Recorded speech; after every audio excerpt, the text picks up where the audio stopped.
Saudi আরবের নিয়ম কানুন গুলো দেখলে আমার কাছে খুব অবাক লাগে। আমার মাঝে মধ্যে এমন মেজাজ খারাপ হয়।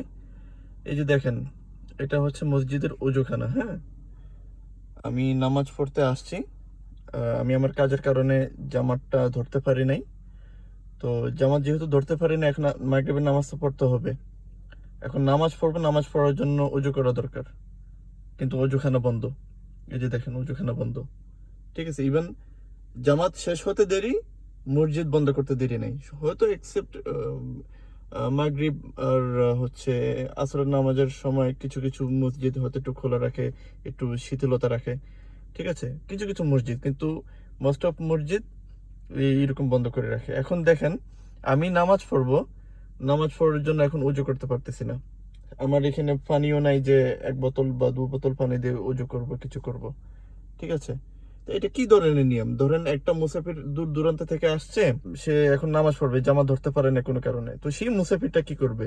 আচ্ছা, উজু না হয় একভাবে, এক না একভাবে করবে, বোতল দিয়ে বা কিছু একটা দিয়ে আহ, উজুটা করবে, কিন্তু নামাজটা পড়বে কোথায়?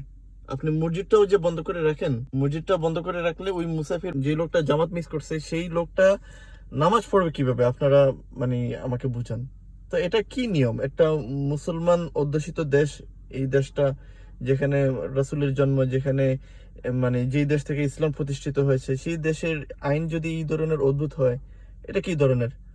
মানে এরা এই যে ওজুখানা বন্ধ করে রাখে, এটার মেন পারপাস হচ্ছে অতিরিক্ত পানি যাতে অপচয় না হয়। পানি অপচয় হলে তো পানির বিল বেশি আসবে। ওই সৌদি আরবের মধ্যে নোংরখানা, নর্তকীখানা, ওইসব জায়গার মধ্যে 24 ঘন্টা দিন রাত আমোদ ফুর্তি চলবে, কারেন্ট খরচ হবে, পানি খরচ হবে, ওই বিভিন্ন জিনিস অপচয় হবে, কোনো সমস্যা নাই।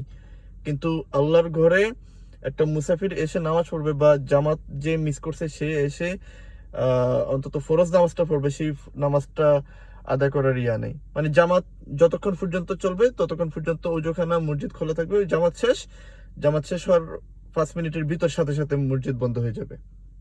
তো এটা কোনো নিয়ম হলো?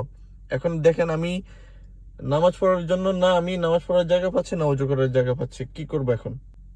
অথচ আমাদের দেশে আমরা বাংলাদেশি শুধু এশার নামাজ ছাড়া অন্য সব ওয়াক্তে মসজিদ সারাক্ষণ নির্বিঘ্নে খোলা রাখে, খোলা থাকে মসজিদ, অজুখানা, মসজিদখানা সবকিছু খোলা থাকে, যাতে করে যে জামাত মিস করছে, বা যে অনেক সময় হয় কি মুসাফির আসে, অনেক দূর দূরান্ত থেকে আসে, নামাজ পড়তে হবে, আর তাদের কথা চিন্তা করে আমরা মসজিদ খোলা রাখি।